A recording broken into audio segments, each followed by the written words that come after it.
Okay, so this is a recording that will show you the basics of hosting an online lesson.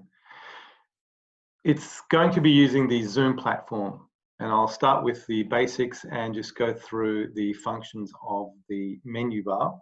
And what you will be able to see is the functions that a teacher has, and not necessarily what the student has. What we will go through is from the startup process or the signing in, all the way through to ending your session. Okay, so let's start with a screen share situation. So what I'm going to show you is a screen share where you will be able to see what the teacher, so you're now the student, and you will see what the teacher is going to be having online. So you can now see an online version of what I have in front of me on my computer.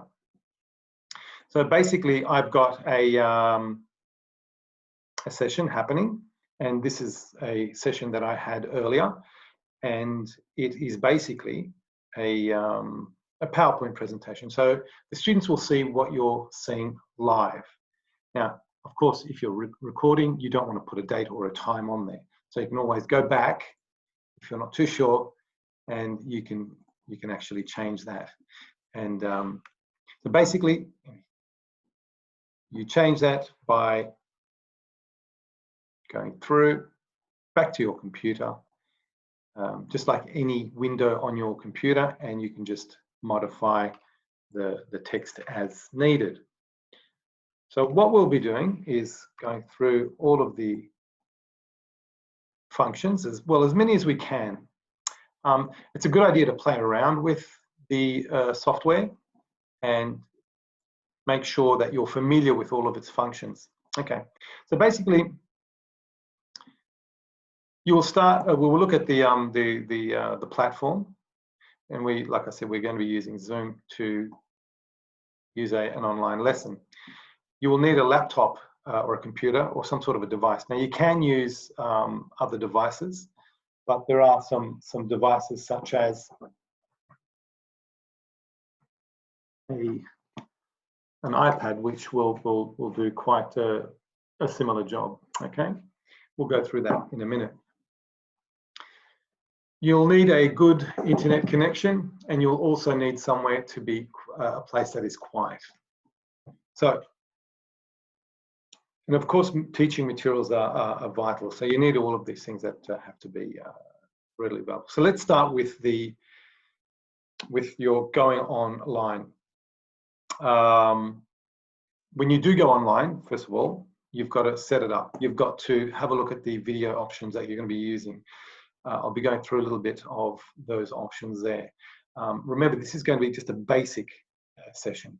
We'll be looking at how to invite more people to your class. We're looking at the numbers that you can have, and how to manage your classes, the students in each class. You can manage the groups or the individuals. Okay, looking at the sharing of the screen, which we will be doing a little bit further in more depth later. The chat room for the students, or the breakout rooms, we'll have a look at as well, and recording your lesson. These are all quite simple functions, so there's no need to feel like you should be overwhelmed. So let's have a quick look.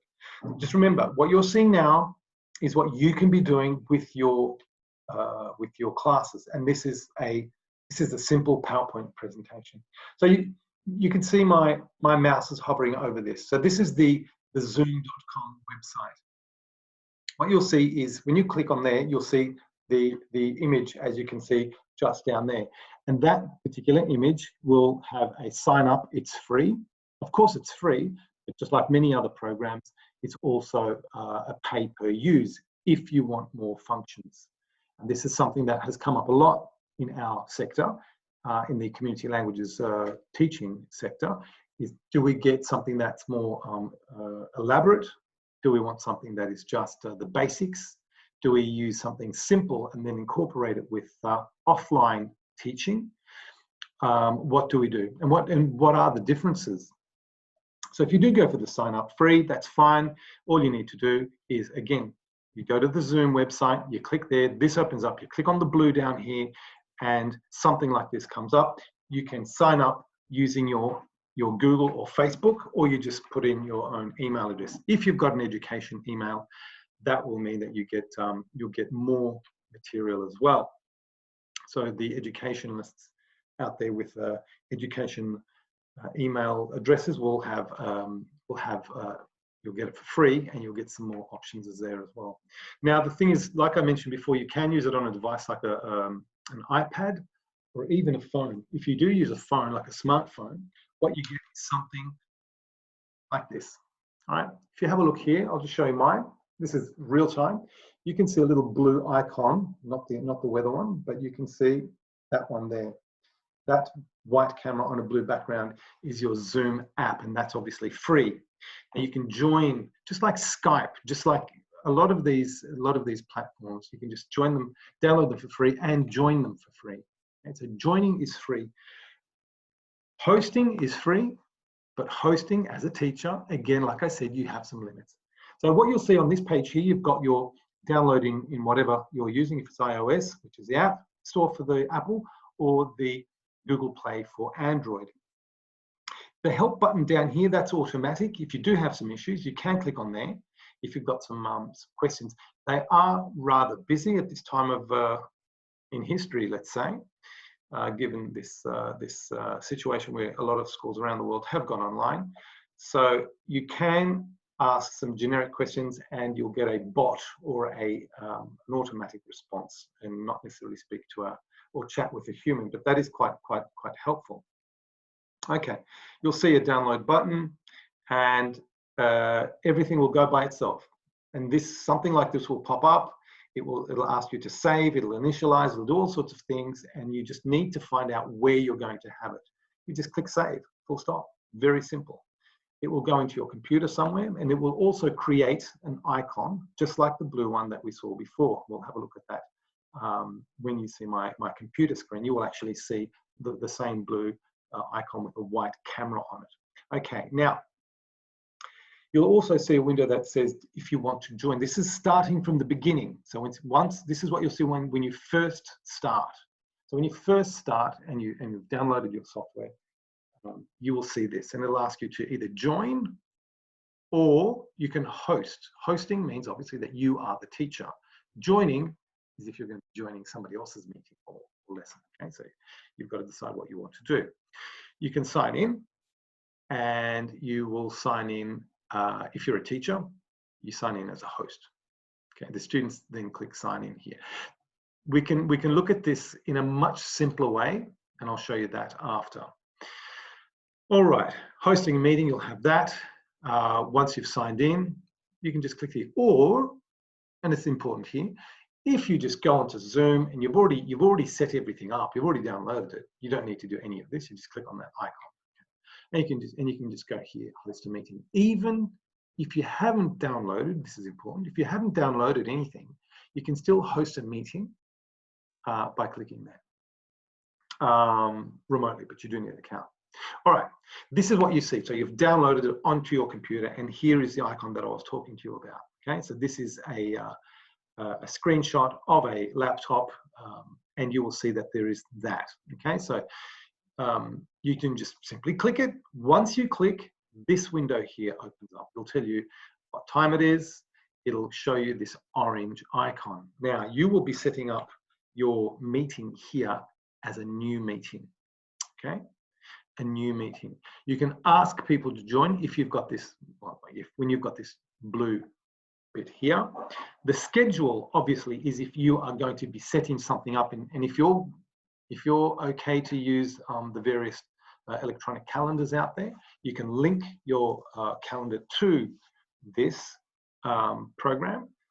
It's very, very simple. You just decide the time, the topic, and who to invite. And that's all you need to do. And it goes automatically. It's that simple. So if you've got meetings or lessons, that's one way of doing it. Scheduling, but you don't need to worry about the scheduling at this stage. Play with it first. This is my advice. You click on the new meeting, this orange, okay? It will come up with this screen here, and it comes up with your number. Now, your number is not going to change. You can change it eventually, and I will probably be changing this one very soon, seeing as it's going public.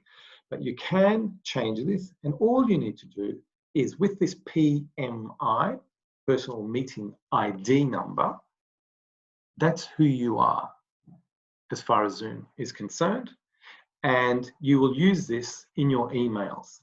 So you can then copy the invitation and send it, and it will have these details in it. Now, as of recently, I've just discovered that there have been some what they've called Zoom bombs or Zoom bombings, as in people have been crashing your Zoom meetings unannounced, people you don't know, and they've been commandeering some Zoom meetings. Now, in order to avoid that, you can actually go quite easily into the edit section of Zoom, and there is a button, very, very simple. You just click edit and you can set a password for your class. Okay, so just repeating, if you want more security and you want to keep people out, you select edit just there, click that, then you quite simply select a password. It's up the top, you just click password. All right. So when you're inviting people, you simply email your PMI to people, they click on the link and it opens up the meeting. That's as simple as it is. All right, now, the laptop, computer, smartphone, you can use iPads and tablets, as I said before. What are the advantages and disadvantages? Okay, so the advantage number one, just use a laptop if you've got one with a camera. Most laptops these days will have a camera and an incorporated microphone. Both of these will just solve all your problems. And when you download Zoom, it goes through it automatically. It asks for your permission, because you might think, well, no, I've actually got a much better camera, and I would like to use something else. You've got that option, but the easiest thing to do would be just to use just go ahead and accept everything, and when it comes to the camera and the microphone, and that's all you need to do. And that's what you're seeing now. So the quality that you're seeing now is the quality that you can use, as well as you're using your just using the integrated camera and microphone. Now, the laptop, as I said, is a great option. The computer, the same thing at home. Computers, however, don't always have the camera or a microphone. Some do, some don't. So that's where you've got to start plugging bits and pieces in, and you do need some simple advice on that one there. And it's actually quite simple. If I can show you later, I will just demonstrate very, very quickly how with just the USB you can plug in a camera. Okay. All right, the smartphones, you saw the smartphone, you download an app for free, and you just click on the smartphone. So this is just very, very simple. That's what your students would see, or anybody who's joining. They click join and they ask for the meeting ID. The meeting ID is what I was just describing here, what you can see on the screen. As simple as that. They click that and they join straight away. Okay, very, very simple. The iPads and the tablets. Now, going back to using the smartphones or these larger devices, of course, if you can see the difference between a laptop, the difference between a screen like this, obviously you would go for something that is not that small, but something that is that big, all right? Go for something that big, and you will actually be able to see more students at one time, whereas with a smartphone, you'll have to scroll through, you'll have to swipe through the students if you need to see them. The bigger the screen, the more students can actually be seen. So tablets do work quite well as well, okay? All right, now, there have been some issues in the community languages sector when it comes to safety of children. Of course, as a community language school, you do need to ensure the safety of each child. Part of that is to guarantee to the parents that the person that is conducting your lesson is somebody who does have a working with children check, and you do have working with children checks that you have to communicate to the Department of Education and to the Office of the Children's Guardian. That is stock standard practice, and that also is not just when you are dealing with children in a classroom, but also when you're dealing with them in a situation like this. So, as a community languages teacher in as a volunteer of a community languages organization, you have your working with children check, yes, but there are also issues of security and child safety when it comes to at least obtaining consent from parents. So it is a good idea. It is a good idea to have your community languages organization create a consent form for online learning and teaching. This is something that happens in the day schools, in mainstream schools, and it should also be something that you should seriously consider to implement in your community language school. Now, the PID is part of all of the security, and it's a good thing to do this in writing. So forms, online forms, whatever it is that you need to do is something that you do need to discuss as an organization. You send your PID, your own ID, to the parents if necessary, and you might get them to log in with the to the class. Of course, there are issues about that. Other parents there, other parents not there. So there needs to be supervision. So you've always got a situation where it's an adult and a child. Okay, so be very well aware of this and your responsibilities. So you can send the PID for parents to parents via these, if it's email or social media, etc. Okay, so once you've done that, let's go back to practicalities. Once you've clicked it, you open up the Zoom program, and this is what you're seeing as a teacher. Okay, so we are doing this as a teacher. Let's not forget, this is a very important thing. What you can be doing here is not just going online live. You can actually just record this whenever you're ready. It can be 10 minutes, and then you post it. Okay, so this is very important. If it's live, then you do have some issues of safety as well, I suppose, because it's live. But if you record it and you post it somewhere to the parents, ideally, then that's a much easier option, and that doesn't become online teaching. You've got 40 minutes. I've got to get through. I've got to manage the class in all of this time. So you just record and send. Great. Okay. So you've clicked it. It's come up. You've seen all of the open. All of this, people are going ahead, and that's what you get. So you're ready to go. What do? This is what you do as a teacher. You can mute your audio. All right. So this audio gets muted if you're getting up, if you're moving about, if you're live, especially, and you're asking students to do some work. The other thing is that when you mute the audio, you just keep it muted even before the lesson. It's usually, I find that it's something that's used a lot more when it's live. Okay. Now you can use that as you like. The thing to do is if you can, if you've downloaded the program already, what I suggest you do is you click on the mute, not the mute button. You would click on the little downward facing arrow or upward facing arrow in this case. You've got different ones that you can see. What I would do if I were you is click on that, and you will see obviously a list of options. You've got the microphone. You can choose the microphone that you like. You can use the microphone from a separate input. Like I said, some people have those earphones with the mouthpiece. You can use that one there because often that's quite good. But then you've got this big thing. It looks like a funny looking hat, and your mouth might be covered. And when you're teaching a language, it's obviously very important that your mouth be seen when it comes to pronunciation as well. So the mute button. Now, that's the microphone. Next to the mute button, I just want to clarify.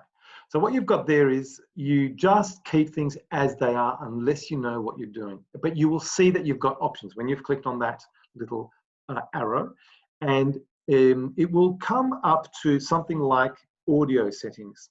Now, audio settings are the settings. This is something you need to do when you've got, if you've got your program open now, go to the audio settings. What you will see is a whole range of obviously settings that you can play with. Now, not necessary if you are happy with what you've got now.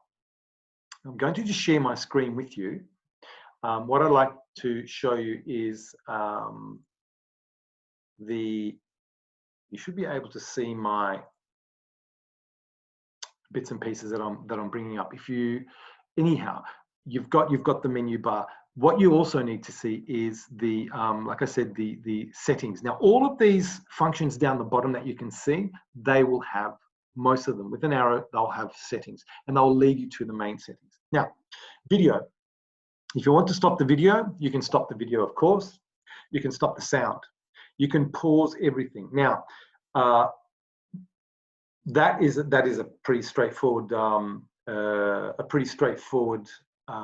function. What I do here is, if you go and you click on the video settings, it opens up all of your settings. So just remember, it's going back to the mute function. You've got the arrow. If you click on mute or the microphone, whatever it is, it's got the arrow. It'll come up with all the settings. Now, if I click the video settings, it'll open up all the settings, but it'll highlight the screen with all of your options to change. Now, why would you want to change the video settings? Now, what you can do with the video settings is you can choose the camera. Now, if I choose another camera, there's another camera there, and it's highlighting my pen. Now, if this is an object that I need to discuss in a classroom, okay, then I'm just changing it so that I don't, move my laptop left, right, and center and confuse people, and people get seasick by doing that. Now, the other thing that you would do is that if you've got a textbook, now I'm using this cheap external camera which plugs in simply with a USB. Now, this extra camera that I'm using, I've just chosen by going to the settings, and it asks me very easily, which camera do you want? Do I want this one, which is the teacher, or do I want the one that I've plugged in? Honestly, they don't cost much at all. The ones that plug in with USBs, I mean, you can get expensive ones that cost hundreds, of course you can, or you can get cheap ones that will do just this. Now, if you have a look at this, let's get rid of some light, and these are just some of the things you do need to take into consideration. So why would I use that? Well, let's have a look. I've got my teaching material, and it's in a book. And if I've got something in a textbook and I'm teaching a class, or I've recorded a class and I'm saying, all right, guys, children, let's go back to the, this happens to be a French lesson, and it's about, what is this? Here we go. It's about food. And you can go through your activities with the students, explaining what needs to be done. And that's what a second camera can do if you're using a document viewer or just a second camera. This happens to be on a stand. Some of these do have different functions that go with them. Depends how much you want to spend, but they are really good ideas if you're teaching and recording. Don't forget that this can be done for extra lessons. Once all of this is over and you don't need to go online, record stuff, use it as homework, use it as backup material, okay? All right, now, there is this rotate 90 degrees function. Sure, that is so that you can manage your books, etc., as you like, all right? So let's go back. You can change the resolution. Let's go back to me. Look at the resolution here, okay? And look at the resolution as HD. The resolution in HD takes more data. That's fine if you've got the data. If you don't have data or it's limited, then you've got the opportunity to change the actual resolution. So I'm keeping it on HD, and it gives you a bit more of a screen. All right, that's generally what you've got. Have a look. You can see, touch up my appearance. You can mirror my video. So this is not me. So if I'm doing this, this is what mirror does. Okay, you can see what it does. So if you're showing material, make sure you've got the right one when you're doing that sort of thing. So, and that's what's happening with the books as well when you're showing it on the other camera. Now, when you're having meetings, you can display the participants' names. I do that so I know who my students are. I can keep the dialogue or the video dialogue open. You can see here. You can hide the video if someone's not participating, and you can spotlight me when I speak. All right. That means that when I'm talking, you'll see a little frame around here, and it'll change color, and you'll notice that when you're holding lessons. Okay, let's keep going. That's the video. When you've got the participants, and let's have a look here, you've got participants. Now that's number one, not number one. This is how many people are in there. How many people are actually logged in to your lesson? I've got one person, and you know who that is. That's the teacher, so that's me. And when you go there, you'll actually be able to see who that is. When you click on the participants, you'll see their names, and you can actually mute them, change their names, put a picture in there, stop their videos, and you can lock them out. Okay, you can ask them to leave as well. So that's what happens with your managed participants. Now, the managed participants also means that you can, I'll just see if we can get this going for you. You'll be able to keep them all mute at the one time, and I will show you how to do that once we divide the class into groups. Okay, you can mute them.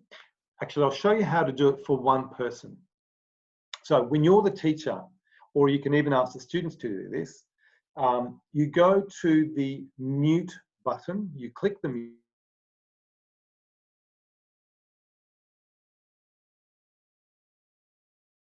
There is nothing until I pressed the space button. I will take my finger off the space button now. Okay, remember that I have clicked mute down on the mute section.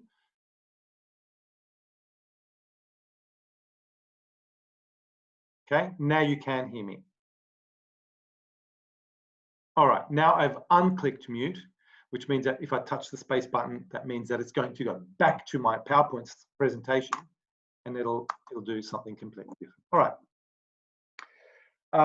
that's the managing the participants at this stage. Now, the big thing here is, and we've just got a couple more bits and pieces to do. Some of the tricks of the trade, the basic ones, the screen share. So you've got the screen share, and you can see that if I show you the screen share, I'm going to choose something like a snipping tool, Snip, that I've got. Okay, you should be able to see now my snipping tool, Snips, and that is something that I'm showing my kids in the classroom. Okay, kids, read this. This could be an activity of some sort with questions or whatever it is.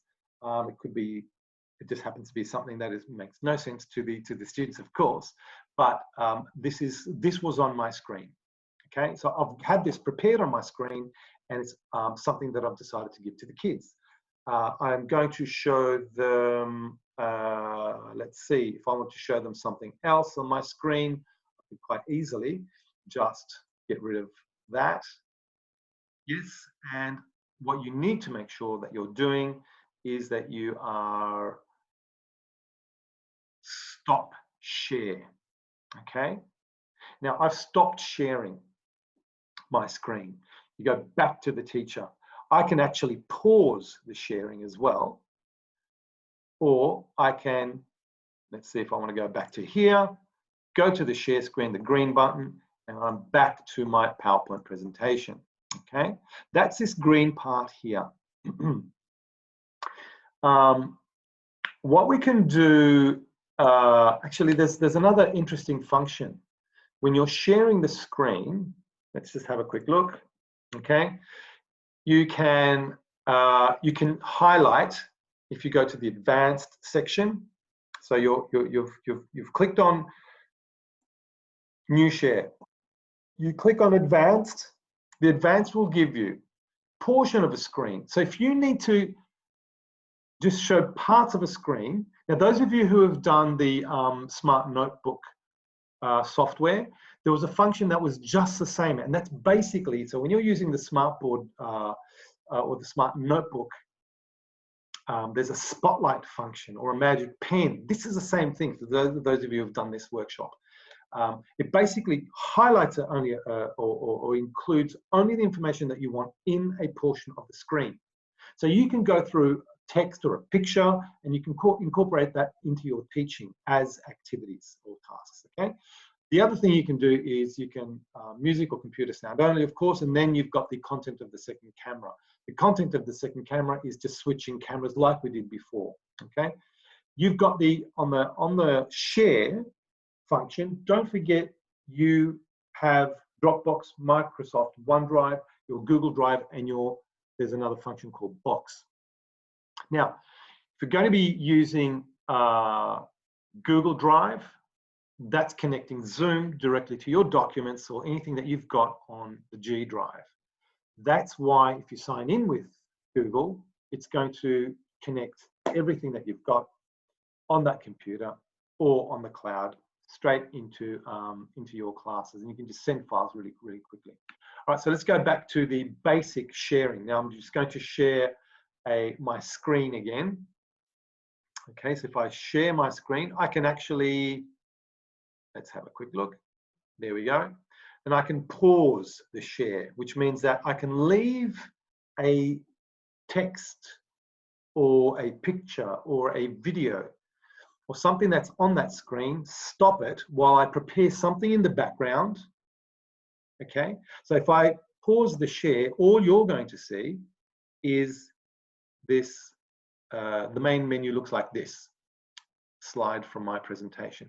In the meantime, I can go in the background and look for a new share, which will be another screen that I've decided to get, and go there. I found another screen, and the other screen is going to be, let's have a look, it's going to be the news. Okay, so the news is going to be this one here. So I've just gone to another screen, which is this one here. Okay, now out of there, and I can stop the sharing, go back to the teacher. Okay, go back to the teacher, and then go back to the sharing again by double clicking. Okay, and there you go, just get rid of that. Now that's the sharing. When you click on the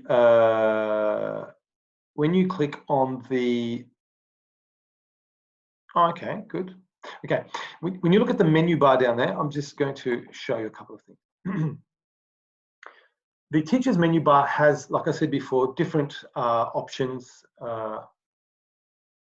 and different options on your menu than the students. Okay, so you will have things like,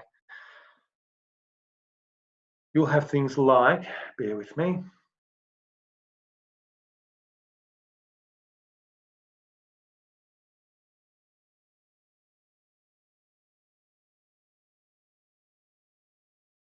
You will have options that mean that you are in control of the lesson, whereas they are not. Now you can stop the video. If anyone noticed, I just stopped the video now and muted because I needed to grab something and didn't want anyone to see what I was doing. All right. And that's like the pausing the share button as well, but you need to get rid of the audio. So you've got that option, pause the share, stop that, stop the video, etc., etc. All right, now I want to keep the sharing going. Now the sharing here means that you can see the the video picture-in-picture of the teacher, as well as all of the participants that are in the classroom. Now, there is a section that I mentioned before. Now, for those of you who will host the meeting, you can go into the chat section. So what I suggest you do, if you've got the chat icon, as you can see just there, you will click on there and you will see the Zoom group chat. That group chat means that you will be able to see all of the students that are in there, okay? They can start typing their messages. They'll say, sorry, I didn't hear that. Please repeat. Right, now that can be sent as a, that's from me to everybody, or from me to a particular student in that particular lesson, okay? Now, the other thing is this. I can, like I said, I can talk to one, I can chat with one person. They can chat as a group, all right? Just like online, same sort of thing. So you've got different options. And as a teacher, you need to understand how to limit that in order to manage the classroom properly. So to be safe, you would keep it all either quiet, all right? And make sure that nobody can chat with everybody, depending on your classrooms, of course. So you've got an option. The participants can chat with just you, and you're the host. So don't forget, you're called the host. With nobody, which is a really safe one. With everybody publicly. And then they've also got the option to chat with each other publicly and privately. Okay? That's what the students can also do. And that's the chat function in a nutshell. The students will also have the option, and you won't see it, they will have the option of having a hand up. So they will click a little button that they will see on their black screen here, a menu bar, of putting up their hand. That's a great way, if they're muted, instead of hearing everybody, and this is one of the tips, don't keep all the microphones on. You will have the videos on if you need, and they will ask permission to speak or hand in whatever it is. It's by raising their hand, and there's a button just there where they just click raise hand, and you will see in their picture just above to the left a blue square, and it'll say raised hand. It's the easiest way of doing it. Okay, so just be careful with that. Another thing that I wanted to show you is, and I've heard some teachers already mention the whiteboard. Now, there's a whiteboard that you can use.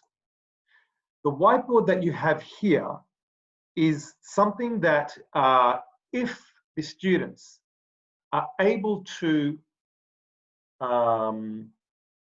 type in their answers for whatever questions you may ask, they can work as a group and they can type answers, responses, etc. in this whiteboard. This can be a single whiteboard for one group, for one person, or for everybody, and you need to be able to manage that in your settings. So the whiteboard can be good where they can actually cut and paste material as well. And if they do have, let's say this is the answer, this is question 1, the answer is true. The teacher then can go along and you can just tick it. Okay? If you want to get rid of it, just get rid of it that way. Right? There's that eraser there. The format is basically colors, fonts, etc. Your lines, the do, the undo, the clear everything, and that's fine. If you need to save the work, just click the save button, get rid of it that way. That is your whiteboard. Okay? That's your whiteboard. The spotlight is a great function where if you are looking at, let's see, if I've got some text and I'm going to paste something in there, and you've got a reading passage. So if I can grab a reading passage, type it in here, reading passage from external source. Okay, you can cut and paste, don't forget. If you're reading it with the kids, if it's a song, you can just go like this. You just use it as a pointer. That's all that is, okay? Just as a pointer. Little things that can make the lesson a bit easier. This, that, just look here, you can look here, you can do whatever it is. Nice and easy. All right. So going back to the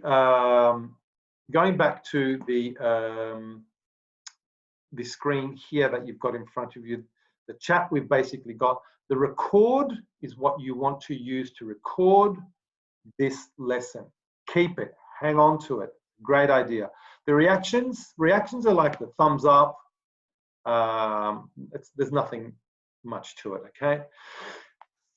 Now, there's something called breakout rooms. Now, the breakout rooms, I will show you in this section here. And you should be able to see a turtle. This is a language lesson that I got from the internet. I opened it up, cut, pasted it onto, this is cut and pasted or a screen snip. So I'll say that again. What you're seeing in front of you there, so you've got me in the video and the audio. What you should be seeing in here is the screenshot of a green turtle with verbs in it. Now, it's basically a screenshot where I'm showing you some extra functions. Okay. Now, and I put this as a snip. I snipped it on from my snipping tool, copied it, and just put it into a as an image in a slide. Now, if you're not sure how to do that, maybe we can do this in another session, and I'm happy to show you in another session how to do that. But basically, this is what we're going to end up on today. So as a teacher, if you look at the bottom of my screen, you'll see that in this slide, where I'm running along my mouse, that is a picture. So what you've got all around here is a picture, except for this bit that I'm moving here. That is my function. So this more business down the bottom in orange is a picture that I took using my computer using Snip. Just look up the Snip tool, you'll find it, okay? It just takes a picture and you copy it and you can use it anywhere you like. So what I've got is chat. You know, and here, at the time of snipping, all right, I clicked on the more and I took a picture of my screen and I saw that there are two people in the chat. That was me and my phone, right? Because you know, you can see the number of people that are in there. What you've got is breakout rooms, and this is what I was talking about before. The breakout rooms is when you decide the students are going to be put into different clusters or different rooms. They're virtual rooms, and what you will see when you click here, now I can't do it because there's only me, and once you've got different people in your room, what you will see is and I want you to try this once you've got this and you've downloaded it as a teacher, okay, or as a host. You will notice, and you can practice, you know, by inviting other people to join your meeting. It could be with friends. They will break up into groups. Now you can decide if you've got 8 kids in your classroom. You can say, all right, divide into 2 groups of 4. What happens there is you click breakout rooms. A window will come up and it'll say, and it already knows how many people are there, and it'll say, how many rooms do you want? You click 2 and it'll say, all right, 2 rooms, 4 people. If you say, I want 4 rooms, well, that'll break them up into 2s, all right? 4 times 2, 8 kids in the class, 4 breakout classrooms or groups, 2 kids. So it's basically pair work. You can do pair work in the breakout rooms. They can be divided into 3, 4s, 5, depends how much you want. The machine does it for you. All you do is, I need you to try this, click breakout rooms, but there has to be somebody in there, and that's where you see that there are people, and it says assign the number of participants, and there's a blue button that says create the rooms, and it says who's in there, and it gives you the names of the kids automatically. Now, if you say, but hang on, I don't want these 2 kids to be together because they muck around too much, or I want to pair them up in the same age group, or whatever level that you want to assign them, you can do this manually. And there's a manual function. Okay, so you click the manual function, and you will see that with the breakout rooms, you will actually have, let's go back, you will actually have the breakout rooms, pardon me, you will have the breakout rooms with the students and the kids that you want in there. All right, you can join them and listen to what they're saying. And it basically says join. So you have a join option, okay? And when you decide to finish your activity, this is a really simple way of doing it, but what I suggest again is just play with it. It's very user-friendly, and you can decide that when you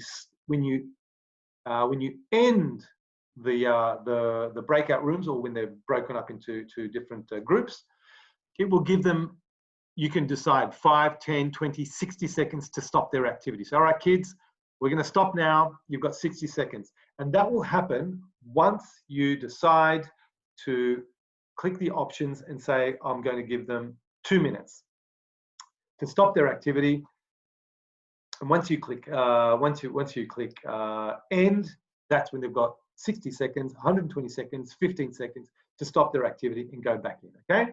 All right, with the, like I said, you can change the names of the kids in there. You can give it you know, you can call it group 1, I don't know, the pandas, group 2, the eagles, group 3, the dragons, group 4, the bears, whatever you want, okay? You can give them names. You can delete the groups, okay? You can make them quiet. You can do all sorts of things, all right? So that's a great function, the breakout rooms. If you press Alt-I, that is invite. Now, if I click invite, let's go back. If I click invite, it's going to again ask me, who do I want to invite? Now, you're not doing this during the lesson unless somebody comes late. They should have all that information already, okay? They should have that information. If you want to invite somebody and they've come a little bit late, you can either close everything and they're not coming in, or you open up your class much earlier, and if they say, look, I've just started, or you get a text message from a parent or a phone, you just click the invite. You can copy the URL by clicking the Control-I on the bottom left-hand corner, copy URL, or copy the invitation and send it to the person, all right? And then they just click on it and in they go. Now, there's a password now. As of very recently, there is a password that you need to include. Make sure that you include that in your invitation. You can get rid of the passwords by going into your settings, and you can just have a quick look. We'll just go through that one again. So you go into your settings. All right. Oops, sorry. That's the sharing we said, didn't we? Let's go back into your share. You're going into your advanced. Oops, sorry. My mistake.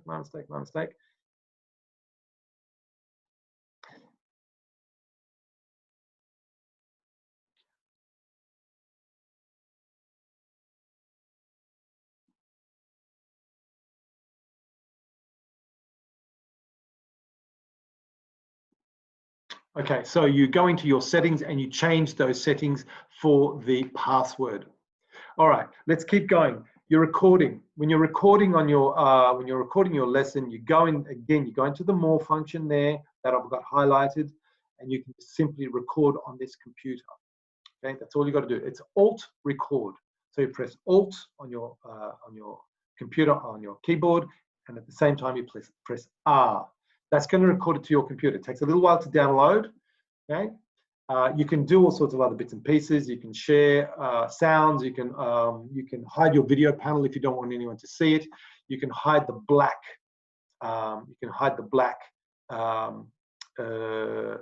Floating menu like that. Press escape and it'll come back. All right, chat, breakout rooms, invite. You've got all of your functions. At the very end of your meeting, all you need to do is press Alt-Q. Now, if I press Alt-Q, that's it. It's the end. Make sure you switch everything off. You make sure that your that you check that your microphone and your video are off. Otherwise, you'll be going around the place. People might be hearing you, and you'll be recording forever and ever and ever. Okay, that's basically an introduction to the use of Zoom for either recording offline, or for an online lesson. I hope this has been a useful session for you. If you've got any questions, please email me. My email, which you've all got already, has been sent to the teachers already. Otherwise, contact the Federation of Community Language Schools. We'll be happy to share this with you. Okay. Any questions? You're welcome to ask. Thanks for your attention and happy teaching.